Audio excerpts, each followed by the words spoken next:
तो जैसा कि कल मैंने आपको ये क्वेश्चन का कहा था कि इसका आंसर आप लोग एक बार देखना और पढ़ना, ठीक है। मैंने तो ये चीज़ आप लोगों को बोला था, आई थिंक आप लोगों ने पढ़ा हो। अगर पढ़ा हो रिवर सिस्टम के बारे में तो बहुत ही अच्छा, अगर नहीं पढ़ा हो तो मैं आशा करता हूँ प्लीज़ इस चीज़ को पढ़ो। देखो क्या कॉन्टेक्स्ट में क्या बोल रहा है, कॉन्टेक्स्ट में बोला जा रहा है क्या, किसके river, regarding river system of India. Context क्या, कंटेंट दिए दिया क्या, रिवर सिस्टम ऑफ इंडिया के बारे में पूछा जा रहा है। उसमें कुछ स्टेटमेंट उन्होंने दिया है। सबसे पहला स्टेटमेंट यहाँ पे क्या दिया हुआ, देखो सबसे पहला स्टेटमेंट है यहाँ पे कि सबसे पहला स्टेटमेंट आपको क्या, डेक्कन रिवर जो है ना वो फ्लक्चुएट करता है इन द वॉल्यूम, ठीक है। पहला दिया Deccan river it can fluctuate in the volume as compare to the Himalayan river. Now come to the one, एक इंपॉर्टेंट चीज मैं आपको यहाँ पे बता दूं। सबसे पहला इंपॉर्टेंट चीज यहाँ पे क्या है ये समझना, जो हिमालयन रिवर है, ठीक है। आपको पता है हिमालय रिवर कैसे फॉर्म होता है। अगर कोई आपसे पूछे कि how Himalaya river that has been formed, तो आपको पता है ये क्या होता है, जैसे स्नो हो गया, स्नो एंड द ग्लेशियर है ना, एंड स्नो एंड ग्लेशियर का जो मेल्टिंग होता है ना, जिसे अगर हम बोल रहे कि they are the form by the melting of the snow and the glacier, है ना। एंड अगर इसी चीज में अगर हम बात करते हैं तो, और जिसकी वजह से क्या होता है, अगर यहाँ पे हम बात करें तो, और ये एक ऐसा ही रिवर होता है हिमालय की जो कंटिन्यूसली फ्लो करता है थ्रू आउट द ईयर। ये यार क्यों, क्योंकि ये आपको पता है ये क्या होता है, हिमालय रिवर का स्नो और ग्लेशियर, तो वो आपको पता है जो मतलब 24 इंटू, मतलब ये भी कह सकते हो, नॉट 24/7 बोल सकते हो, ये बोल सकते हो आप कि पूरा साल भर क्या होता है यहाँ पे स्नो और ग्लेशियर क्या होता है, ड्यू टू द टेम्परेचर या क्या होता है मेल्ट होता रहता है। और इससे क्या होता है जो हिमालयन रिवर है वो क्या होता है continuously through out the year flow करता है, पहली चीज। दूसरी चीज अगर हम बात करते हैं मानसून मंथ में क्या होता है, आपको अगर हम यहाँ पे अगर हम दूसरी चीज में बात करें तो, अगर मैं मानसून मंथ की मैं बात ले रही तो मानसून मंथ में आपको पता है सबसे ज्यादा हैवी रेनफॉल अगर हम बात करें तो क्या होता है, वो सबसे ज्यादा हिमालयन रीजन में ही रिसीव किया जाता है, ठीक है। तो जिसकी वजह से क्या होता है, आपने देखा होगा फ्रीक्वेंटली फ्लड्स वगैरह वहां पे आते रहते हैं, आपने ये चीज नोटिस किया होगा, फ्रीक्वेंटली फ्लड्स वगैरह ये सब चीज हिमालयन रीजन में सबसे ज्यादा आता है एज कंपेयर टू दूसरे किसी रीजन की हम बात करें। सेकंड अगर हम यहाँ पे बात करते हैं डेक्कन रिवर की बात करें, तो डेक्कन रिवर अगर हम बात करें तो वो क्या होता है, रेन फेडेड होता है। अगर हम बात करें यहाँ पे क्या होता है, रेन फेडेड होता है, और ये मतलब फ्लक्चुएट होता है, इसके वॉल्यूम में क्या होता है फ्लक्चुएशन, क्योंकि ये टोटली डिपेंड करता है रेन पे क्या होता है, रेन जिस अनुसार से होगा तो इसका वॉल्यूम क्या होगा, बढ़ेगा। रेन कम हो गया तो वॉल्यूम क्या होगा, ऑटोमेटिकली डिक्रीज करने लगेगा। तो इसीलिए इसको हम लोग क्या कह सकते हैं, नॉन पेनिलियन रिवर भी कह सकते हैं। और इसको एक तरीके से क्या होता है मतलब, और हिमालयन रिवर को हम लोग क्या कहते हैं, पेनिलियन रिवर भी कहते हैं, जो through out the year flow करता रहता है। तो ये बिल्कुल सही है कि डेक्कन रिवर क्या फ्लक्चुएट करता है वॉल्यूम में as compare to the Himalaya river, ठीक है। बिल्कुल फर्स्ट स्टेटमेंट बिल्कुल सही हो गया, ठीक है। Now come to the second. देखो सेकंड स्टेटमेंट में क्या बोला जा रहा है ये समझ आ रहा है, river Himalayan river flow through out, अगर बोले हिमालय रिवर की यहाँ पे बात करते क्या बोले, flow throughout the deep V सेव valley unlike the peninsular river. ये बिल्कुल सही है। देखो हिमालय रिवर का जो फ्लो होता है ना वो सही है, throughout the deep V सेव वैली होता है, जिसको हम लोग अगर पूछा जाए क्या कहते हैं, जिसको आई थिंक गॉर्ज भी कहते हैं, या जॉर्ज बोलो या गॉर्ज जिसको कह सकते हो, ठीक है। तो ये जो होता है ना, ये फॉर्म होता है कैसे, देखो ये क्या होता है, सेवरल, आपने देखा कि जब हिमालय का रिवर का जो फ्लो होता है तो ये एक सेवरल, अगर हम बात करें सेवरल कंडीशन यहाँ पे होता है, सेवरल ज्योग्राफिकल प्रोसेस। जैसे कि अगर यहाँ पे हम एक बात करें, जैसे कि क्या होता है, इरोजन भी होता है। दूसरा अगर हम बात करें टेक्टोनिक प्रोसेस होता है, और वर्टिकली अपलिफ्टमेंट होता है। तो ये सारा का सारा क्या होता है, जब ये वर्टिकली अपलिफ्टमेंट, ऊपर से जैसे पानी क्या होता है, जैसे मान लो कि ये एक फ्लो है, ठीक है। मैं आपको यहाँ पे एक फ्लो बताने की कोशिश, ये एक फ्लो है तो यहाँ से क्या होता है, पानी नीचे की ओर गिरता है। जब यहाँ पे नीचे की ओर गिरेगा तो आप देखो यहाँ पे क्या होगा, वर्टिकली एक तरीके से क्या होगा, अपलिफ्टमेंट होगा। यहाँ पे पानी गिरेगा तो धीरे धीरे क्या होगा, यहाँ पे एक वी शेप के फॉर्म में यहाँ पे मतलब एक तरीके से वैली वगैरह बनना स्टार्ट हो जाएगा। इसके पीछे रीजन समझना क्यों, क्योंकि क्या होता है यहाँ का पानी क्या होता है, जो जैसे जमीन पे या कहीं पे भी गिरता है तो वो क्या होता है, सीधा वर्टिकली गिरता है वो, ठीक है। वर्टिकली गिरने से क्या होता है, जैसे यहाँ पे कोई पत्थर है तो पानी से क्या होता है, पत्थर वगैरह टकराता है, तो एक सर्टेन पीरियड ऑफ टाइम के बाद क्या होता है, ये पत्थर वगैरह टूटना स्टार्ट हो जाता है, और यहाँ पे इरोजन वगैरह का एक प्रोसीजर स्टार्ट हो जाता है, ठीक है। लेकिन अगर हम पेनिसुलर रिवर की बात करते हैं तो peninsular river as compare to Himalayan river की अगर हम बात करें तो सैलो, अगर हम इसके बात करें तो ये क्या होता है, ये सैलो रिवर फॉर्म करता है। इसको हम क्या कह सकते हैं, सैलो वैली यहाँ पे हम कह सकते हैं, ठीक है। तो इसको हम लोग क्या कहें, सैलो वैली कह दिया। और उसको अगर हमसे कोई पूछा जाए तो हम क्या कह सकते हैं, वी शेप वैली करता है, जिसको हम लोग गॉर्ज भी कह सकते हैं, ठीक है। तो सेकंड स्टेटमेंट बिल्कुल सही है। थर्ड बोला जा रहा है कि Marima La separated the source of Brahmaputra river from the Mansarovar valley. पहले ला का मतलब क्या होता है ये समझना, ला का मतलब क्या होता है, जिसको पास कहते हैं हम लोग, है ना। जैसे जॉर्जिला पास हो गया या कोई ऐसा होता है, उसको हम लोग क्या कहते हैं, पास का नाम यहाँ पे दे रहे हैं। तो ये चीज आपको पता होना चाहिए। अब हम लोग नेक्स्ट क्वेश्चन पे अगर हम लोग चले तो यहाँ पे देखो नेक्स्ट क्वेश्चन की अगर हम बात कर रहे हैं तो देखो नेक्स्ट क्वेश्चन, अगर हम नेक्स्ट स्टेटमेंट की बात करें, क्या मारिमा ला पास। तो मारिमा ला पास की अगर हम यहाँ पे बात करते हैं तो मेरी बात समझना, Marima La pass they the source of the Brahmaputra river from the Mansarovar valley. तो ये क्या होता है ना, बिल्कुल सही है। ब्रह्मपुत्र एक तरीके से अगर हम बात करें, ब्रह्मपुत्र रिवर क्या है, एक तरीके से one of the longest river है वर्ल्ड में। ये चीज आपको पता होना चाहिए, और ये चीज आपने देखा भी होगा। इसका जो ड्रेनेज सिस्टम आपको पता है कि जो मतलब स्प्रेड करता है कहाँ कहाँ, चाइना में भी, आई थिंक तिब्बत को कह लो, इंडिया कह लो, एंड बांग्लादेश कह लो। देखो ये चीज आपको याद रखना कि अगर पूछ ले कि ब्रह्मपुत्र रिवर का जो सेपरेशन है या लॉन्गेस्ट रिवर जो ये वर्ल्ड में ये पास करता है, कहाँ कहाँ से पास करता है, तो ये आपके माइंड में याद होना चाहिए। तो ब्रह्मपुत्र रिवर का अगर हम बात करें तो ये क्या one of the longest river है वर्ल्ड में, और इसका जो ड्रेनेज सिस्टम वो सेपरेट करता है 3 कंट्री में। कहाँ कहाँ पे, अगर मैं 3 कंट्री का यहाँ पे बात करूँ तो सबसे पहला कंट्री में बता देता हूँ, इंडिया भी है, चाइना भी है, और बांग्लादेश भी है। आप देखो इसको एक तरीके से क्या होता है ब्रह्मपुत्र रिवर में, जैसे अगर हम बात करें तो जैसे अलग अलग होता है ब्रह्मपुत्र रिवर। जैसे मान लो बांग्लादेश में चला गया तो इसको बांग्लादेश में हम लोग क्या कहते हैं, जमुना कह देते हैं। क्या कहते हैं, जमुना, JAMUNA, जमुना, ठीक है। तो ये जो ओरिजिन होता है ना ब्रह्मपुत्र रिवर का, उसका ओरिजिन क्या है ना, आई थिंक चिमांगयुंग ग्लेशियर ऐसा कुछ करके है, आई थिंक मुझे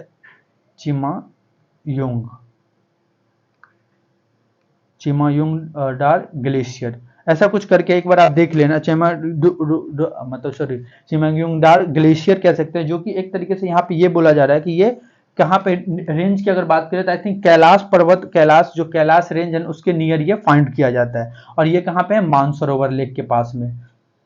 तो ये बिल्कुल यहाँ पे सही, मानसरोवर लेक अगर हम यहाँ पे बात करें तो ये बिल्कुल सही है। तो यहाँ पे ये जो मरियम ला एक माउंटेन जो है जो पास होता है वो साउदर्न ईस्ट है, कहाँ पे लेक जो मानसरोवर लेक के पास है। तो ये बिल्कुल ये भी स्टेटमेंट यहाँ पे क्या हो गया, सही हो गया, जो कि सेपरेट करता है ब्रह्मपुत्र रिवर को, ठीक है। तो आई थिंक मुझे ऐसा लग रहा है कोई यहाँ पे प्रॉब्लम नहीं होना चाहिए from my point of view. तीनों के तीनों स्टेटमेंट बिल्कुल यहाँ पे क्या है, सही है, और मैंने अपने अनुसार से आपको एक एक एक्सप्लेनेशन यहाँ पे दे दिया, और कोई प्रॉब्लम नहीं होना चाहिए। अगर इन सपोज अगर if you just feel any problem तो क्या करो, आप मुझसे कनेक्ट करो, मैं उसको और मतलब अच्छे तरीके से सॉल्व करने की कोशिश करूँ। लेकिन मैं अपना यहाँ पे कोई भी आपको ये नहीं बोलूंगा कि मैं आधा पढ़ा के निकल जाऊंगा, ऐसा कभी भी नहीं होगा, ठीक है। Now come to the next, क्या with reference to the distribution of volcanic and earthquake, है ना, इसकी बात की जा रही है। वॉल्केनिक एंड अगर अर्थक्वेक हम कंसिडर करते हैं तो 2 स्टेटमेंट दिया हुआ है। तो देखो 2 स्टेटमेंट यहाँ पे क्या क्या दिया हुआ आपको ये समझ आना चाहिए। 2 स्टेटमेंट क्या दिया, पहला दिया all the volcanic and earthquake activity occurs along the diverging plate margin and the क्या मिड ओशनिक रेंज, ये चीज आपको। दूसरी चीज बोला क्या जाता है, volcanic eruption can cause the tsunami to occurs. Now come to the next, अगर हम नेक्स्ट यहाँ पे बात कर रहे हैं, चलो नेक्स्ट अगर हम यहाँ पे बात करते हैं सबसे पहले चलते क्या बोलता है, all the volcanic and earthquake activity occurs along the diverging plate. Now come to the, यहाँ पे हम बात करते हैं, यहाँ पे थोड़ा सा मिस्टेक है, नॉट डाइवर्जिंग, यहाँ पे क्या होता है कन्वर्जिंग अगर लिखा रहता है तो हम यहाँ पे क्या थोड़ा सा इसको नोट डाउन कर सकते हैं। तो this is called the converging, okay, from 1 minute, हाँ, अरे यार ये क्यों नहीं चलता कभी कभी, तो इसको हम क्या कन्वर्जिंग, तो यहाँ पे क्या कन्वर्जिंग प्लेट जो मार्जिन होता है एंड उसको यहाँ पे मिड ओशनिक रेंज जो एरिया होता है, they are mostly known as a volcanic activity and earthquake activity area बोला जाता है, ठीक है। नियरली यहाँ पे ये अगर एक एजेप्शन आप लेके चलो तो नियरली 70% जो भी होता है अर्थक्वेक, नियरली, अरे तो यहाँ नियरली बोला जा रहा है जो 70%, 1 मिनट ये हटता ही क्यों नहीं, नियरली जो 70% जो भी अर्थक्वेक हो गया अगर कहाँ करता है, अगर पूछा जाए आपको तो सर्कम पैसिफिक बेल्ट में, सर्कम पैसिफिक बेल्ट, आपको ये याद रखना है। लेकिन क्यों करता है ये, इसका रीजन आपको, इसको हम लोग एक तरीके से ये भी कह सकते हैं रिंग ऑफ फायर। देखो यूपीएससी में ये क्वेश्चन पूछा गया था, अगर आप यूपीएससी का पेपर उठाओगे तो देखो क्या बोला था, रिंग ऑफ फायर किसको बोला जाता है, तो ये और जो सर्कम पैसिफिक बेल्ट ये दोनों एक ही तरीके से होता है। यहाँ पे ये बोला जाता है एटलीस्ट मतलब एक्टिव जो मतलब वॉल्केनिक एंड यहाँ पे क्या होता है फ्रीक्वेंटली होता रहता है, जो इसलिए ये चीज आपको याद रहना चाहिए, ठीक है। अगर पहला स्टेटमेंट का मैंने यहाँ पे क्या बोला, तो all the volcanic and earthquake activity occurs along the converging margin and the mid oceanic range, तो पहला स्टेटमेंट यहाँ पे क्या होगा, गलत हो गया। दूसरा बोला the volcanic eruption can cause the tsunami to the volcanic eruption they can cause the tsunami to occurs, ठीक है। तो जो सुनामी जो एक तरीके से बोला जाए tsunami they can occurs by the मतलब एक तरीके से सी फ्लोर स्प्रेडिंग मैंने आपको पढ़ाया हुआ था।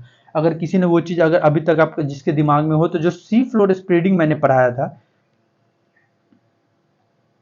सी फ्लोर मूवमेंट जिसको हम लोग कह सकते हैं, ये वॉलेंट of the sea floor movement या सी फ्लोर स्प्रेडिंग। तो इसकी वजह से क्या होता है, ये चीज जो वोल्केनिक इरप्शन क्या होता है वो भी क्या होता है एक तरीके से दे कैन कॉज द सुनामी। तो इसके मोस्ट ऑफ द सुनामी जो जनरेट होता है ना वो अर्थक्वेक से ही होता है। यहाँ पे ये बोलने का मैं कोशिश कर रहा हूँ, जो अगर मान लो कि कोई भी मोस्ट ऑफ द सुनामी जो भी जनरेट होता है ना वो बाय द अर्थक्वेक, पहले अर्थक्वेक होता है फिर सुनामी। क्योंकि देखो ये एक तरीके से डिस्टर्ब करता है, अगर आप पानी वगैरह में अगर जाते हो, ठीक है, तो ये क्या होता है जब वॉल्केनिक वगैरह अगर आता है या अर्थक्वेक वगैरह आता है तो ये टोटली क्या करता है, large amount of the water को क्या करता है, ये डिस्टर्ब करता है। जब उसका मतलब एक तरीके से जो इक्विलिब्रियम पोजीशन है वो अगर जैसे डिस्टर्ब करेगा तो उसका रीजन क्या बन जाता है, सुनामी।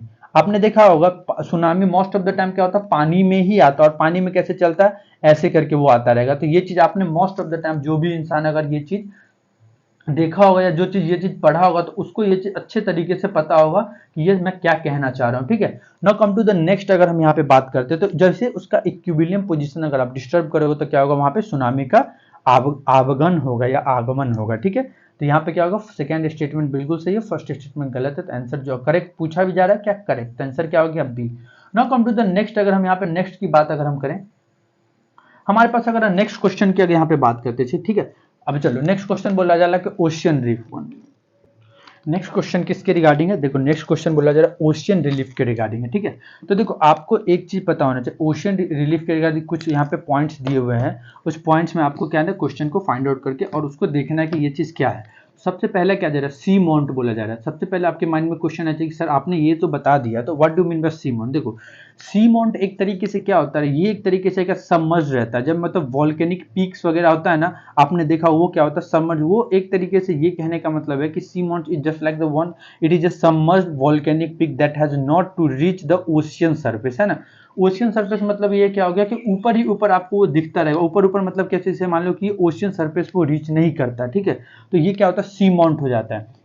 जैसे मतलब ये कह दो ना कि मतलब वो क्या कह सकते हो उसको, सी माउंट को मैं बोल दूं कि मतलब समुद्र में जो मतलब माउंटेन वगैरह क्रिएट होता है, ये मान लो अगर ओशियन करंट है, ओशियन सरफेस है, तो ये ऐसे करके आपको दिखेगा लेकिन ये इससे कनेक्ट नहीं रहेगा, ठीक है। ये अगर अगर आप इसको देख लो, ये अगर मान लो कि ये कैसे कि मतलब अगर इसकी बात करें तो ये यहाँ पे क्या बोला जा रहा है पहला कि a sea mount never reach the sea surface unlike guyots. देखो ग्योर्ट्स भी एक तरीके से क्या है, सी माउंट है, जो कि दे आर, अगर इसकी बिल्ड की बात करें तो यहाँ पे बिल्ड करता है वो एबव द सी लेवल या एबव द सी सरफेस, ये क्या करता है, ये सी लेवल की हम बात करते हैं। तो एबव द सी लेवल ये क्या करता है, एक तरीके से ये मतलब बिल्ड करता है, ये चीज मान के रख चलो, ठीक है। मतलब मैं उसका एक अभी एग्जैक्ट मतलब वर्ड्स नहीं बता पा रहा हूँ, ठीक है। तो ये क्या होगा, सीमेंट बिल्कुल यहाँ पे क्या है ना सही है। Now come to the second, क्या ocean trenches, they are a result of the tectonic activity which describe the movement of the earth lithosphere. देखो ओशियन ट्रेंच एक तरीके से क्या होता है, ये लॉन्ग नैरो डिप्रेशन ऑन जो सी फ्लोर पे होता है, ठीक है। और ये एक तरीके से डीपेस्ट पार्ट होता है ओशियन का। अगर आप बात देखोगे तो ये क्या होता है, this is the deepest part, अगर हम बात करें deepest part of our ocean, of the ocean, of our ocean कह दो या ऑफ द ओशियन की यहाँ पे मैं बात कर दूं, ठीक है। तो यहाँ पे यही चीज बताने की कोशिश की है, डीपेस्ट पार्ट है। तो ओशियन ट्रेंच एक तरीके से क्या होता है, ये एक रिजल्ट होता है किसका, टेक्टोनिक प्लेट का, जो कि डिस्क्राइब करता है जैसे हमारे जो मतलब कह सकते हो ना कि मूवमेंट जो हमारा अर्थ वगैरह जो मूवमेंट करता है उसको ये प्रॉपरली डिस्क्राइब करने का यहाँ पे काम करता है। तो यहाँ पे यही चीज जो ओशियन ट्रेंचेज एक तरीके से क्या नहीं, ये एक्टिवली एक तरीके से यही रिजल्ट होता है, जिसकी वजह से ये अगर बात करें हम, ये एक तरीके से क्या होता है, मतलब जो डिस्क्राइब करता है movement of the earth lithosphere, यहाँ पे क्या करता है वो डिस्क्राइब करता है ना। हम कर इसका अगर फीचर्स की बात करें, अगर हम ओशियन ओशियन ट्रेंचेस के फीचर्स की बात करें तो ये फीचर्स क्या होता है, देखो इसका फीचर्स क्या होता है, जैसे अगर आपको मैंने पीछे ही बताया था क्या होता है, कन्वर्जेंट जो प्लेट होता है, कन्वर्जेंट प्लेट बाउंड्री होता है वो क्या होता है, दो, और अगर बात करें तो वेन अगर क्या होता है दो और दो से ज्यादा जब टेक्टोनिक प्लेट्स मीट करता है ना, तो ये एक तरीके से जो ट्रेंच होता है ना, एक ये जो ओशियन ट्रेंच एक तरीके से क्या है ना, ये एक फीचर है किसका, कन्वर्जेंट प्लेट बाउंड्री का। और कन्वर्जेंट प्लेट बाउंड्री का मिलने का सबसे बड़ा रीजन क्या होता है ना कि ओशियन ट्रेंच एक तरीके से क्या होता है, जब दो और दो से ज्यादा जो टेक्टोनिक प्लेट्स जब वो मीट करता है ना, तो उस समय क्या होता है ना, ये ओशियन ट्रेंच का ये फॉर्मेशन होता है। ओशियन ट्रेंच अगर बोल दे कि हम एक तरीके से क्या होता है कन्वर्जेंट, अगर हम बात करें किसका, कन्वर्जेंट प्लेट बाउंड्री के रिगार्डिंग यहाँ पे हम बात कर सकते हैं, ठीक है। This is the second thing. तो सेकंड स्टेटमेंट यहाँ पे बिल्कुल क्या होगा, करेक्ट होगा। फर्स्ट भी यहाँ पे करेक्ट है, सेकंड भी correct. Now come to the third. Third में क्या बोला जाए, कॉन्टिनेंटल स्लोप अगर यहाँ पे हम बात करते हैं, it is a seaward extension of the continent from the shoreline to the continent edge. तो सबसे पहले यहाँ पे तो कॉन्टिनेंटल अगर स्लोप की बात में, कॉन्टिनेंटल अगर शिफ्ट रहता है ना, SHELF, कॉन्टिनेंटल शेल्फ, हाँ नॉट शेल्फ, कॉन्टिनेंटल शेल्फ अगर रहता है तो यहाँ पे ये वाला continental shelf is the seaward extension of the continent from the shorelines up to the continent as.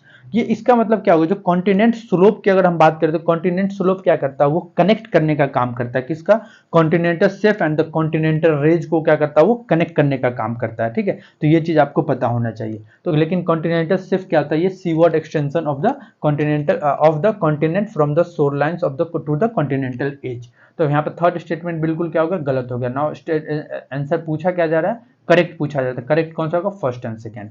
Now come to the next question.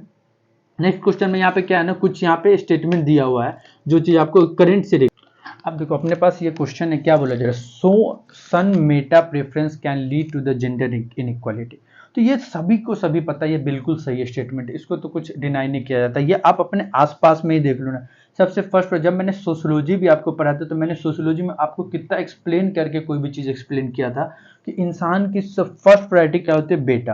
तो इसी सन सन सन की जो मेटा प्रेफरेंस की वजह से क्या होता है ना, यहाँ पे जेंडर इनइक्वालिटी सबसे ज्यादा होता है। मतलब डिजायर ही होता है कि क्या होता है कि हमें सबसे पहला बेटा ही होना चाहिए, बट क्या बेटा क्या कर रहा है कोई मैटर नहीं करता है। बेटा कितने गलत गलत काम करने स्टार्ट कर देता है, देख लो आज के दौर में। तो ये सब चीज उनके लिए बहुत ही वो हो जाता है, लेकिन पहला प्रेफरेंस क्या होना, मुझे बेटा ही होना चाहिए। तो ये पहला स्टेटमेंट तो देखो बिल्कुल सही है, यहीं से जेंडर इनइक्वालिटी स्टार्ट होता है। Now come to the second, क्या बोला, Bihar has the highest total fertility rate. देखो ये चीज आपको क्या है ना, जैसे टोटल फर्टिलिटी रेट क्या होता है, पहले ये चीज आपको पता होना चाहिए। टोटल फर्टिलिटी रेट का मतलब क्या हो गया कि जो total fertility rate, it is the average of the number of child जो एक्सपेक्टेड एक महिला जो है ना वो बॉर्न करती है। जैसे मान लो कि जैसे मतलब अपने रिप्रोडक्टिव स्पर्म के समय, मतलब जिसका एक एज होता है, मतलब 15 से 49 ईयर के एज में अगर एक महिला कितने बच्चे को वो पैदा करती है, उसकी उसी को यहाँ पे क्या एक्सप्लेन किया है कि एवरेज बॉर्न्स या एवरेज जो मतलब एक तरीके से टोटल फर्टिलिटी रेट का यहाँ पे नाम दिया गया। जिसका मतलब क्या होगा कि एक मतलब average number of the total number of the child विच एक महिला क्या होती है during their product during her reproductive Spain, एक टाइम पीरियड दिया है तो कितने बच्चे को वो पैदा करती है, उसके जो मतलब एक तरीके से जो समय होता है ईयरली, जैसे मतलब बोले ना 15 से 49 साल के बीच की बात कहें तो ये क्या होता है, बोला क्या जा रहा है, बिहार। तो एक चीज याद रखना, बिहार तो ठीक है, इसमें सिक्किम की अगर हम बात करते हैं, अगर कोई लोएस्ट भी यहाँ पे लिख दे तो सबसे कम किसका होता है, सिक्किम का सबसे कम लोएस्ट यहाँ पे क्या रिकॉर्ड को एक्सेप्ट किया गया, ठीक है। और बिहार को क्या, सिक्किम में आई थिंक एवरेज कितना दिया गया 1.1, एक बार करेक्ट करके चेक कर लेना, 1.1 दिया गया। वेयर एज अगर बिहार का बोले तो बिहार में टोटल फर्टिलिटी रेट क्या सबसे ज्यादा है, और कितना बोला जाएगा, 3 एज एक पर, मतलब एक पर 3 पर चाइल्ड, फिर 3 पर अगर वुमेन्स की अगर हम बात कर लेते, ठीक है। तो ये किसके थ्रू है, नेशनल फैमिली हेल्थ सर्वे के अनुसार ये चीज बताया गया था, ठीक है।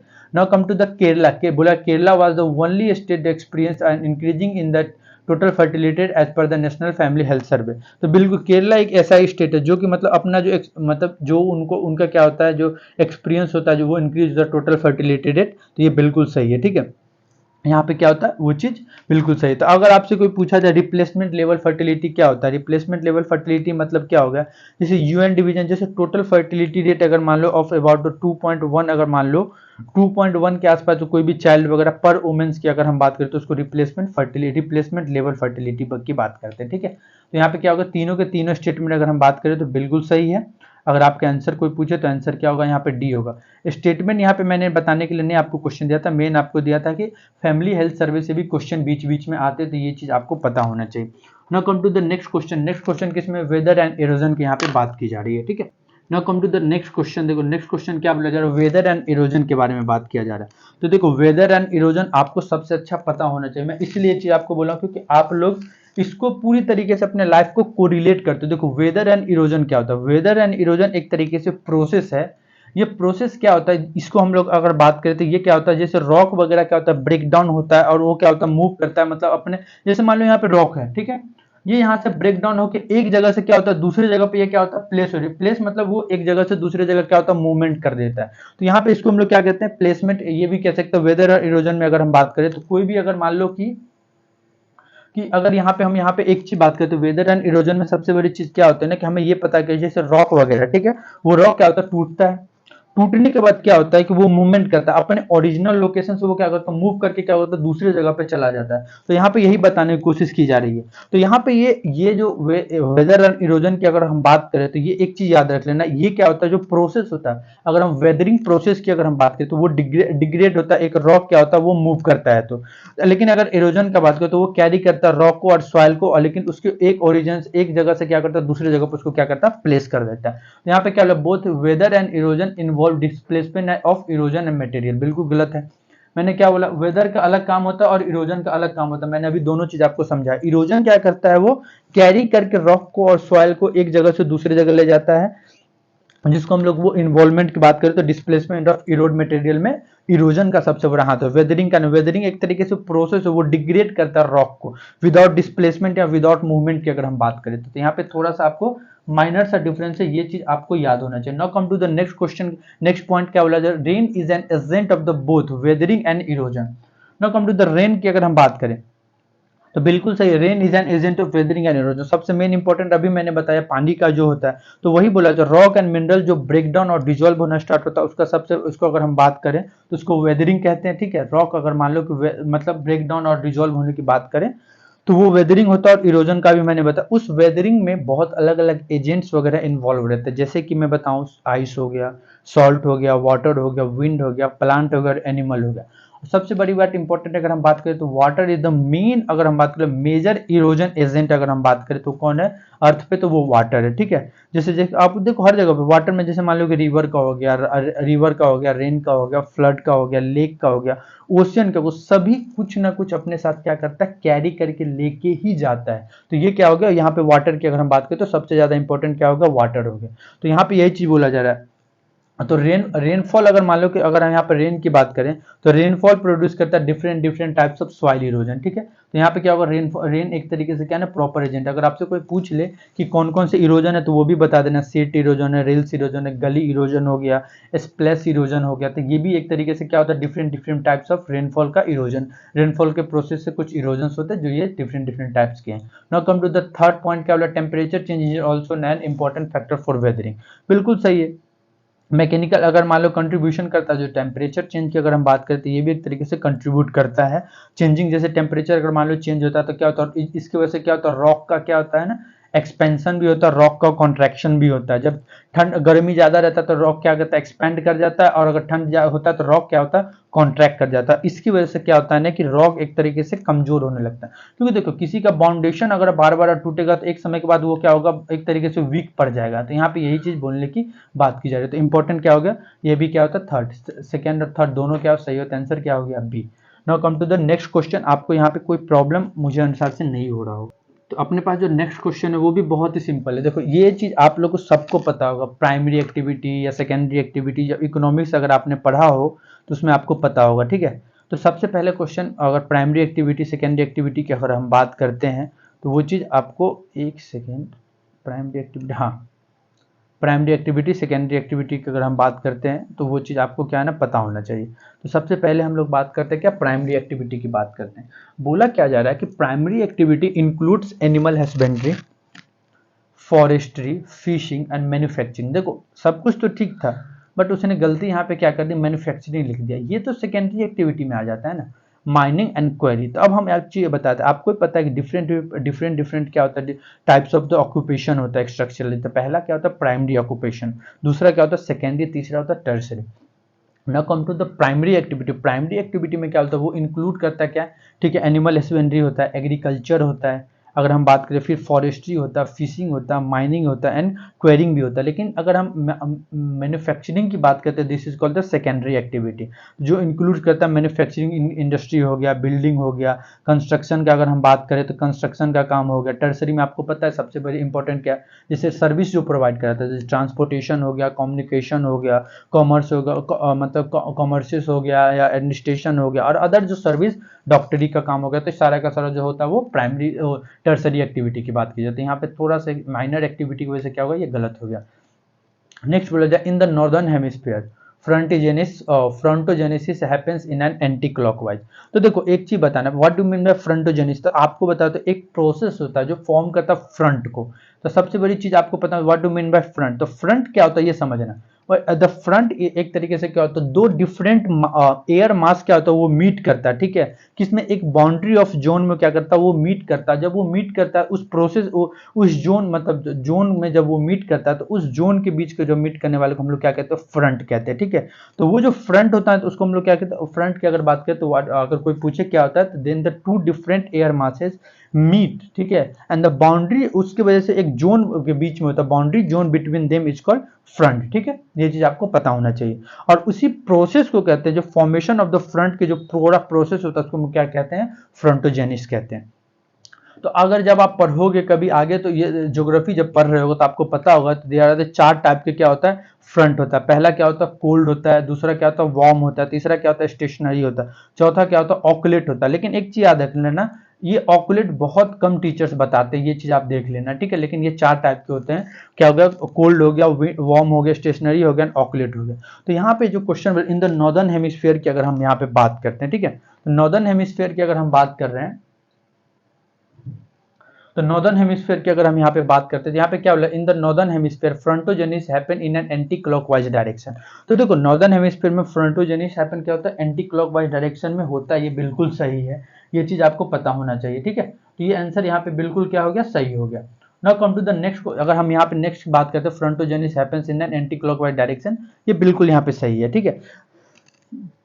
तो और अगर सॉदर्न हेमिस्फीयर का अगर अपोजिट यहाँ क्वेश्चन दे देता कि अच्छा भैया आपने फ्रंट मतलब नॉर्दर्न का बोल दिया, सॉदर्न का बोल दिया, तो सॉदर्न का क्या होगा, इसका उल्टा हो जाएगा, मतलब क्या होगा, क्लॉकवाइज डायरेक्शन के यहाँ पे हम बात करेंगे, ठीक है। तो ये चीज आपको यहाँ पे समझ आना चाहिए। और ये अगर पूछा जाए तो इसका मेन इंपैक्ट क्या होता है, कोरोलिस इफेक्ट होता है, जहां तक मुझे कोरो कोरोलिस इफेक्ट की वजह से ये सारा का सारा चीज, एक तो due to the Coriolis effect क्या होता है, ये सब चीज होता है। तो ये चीज आई थिंक मुझे जहां तक नॉलेज है आपको पता होना चाहिए मेरे अनुसार से, ठीक है।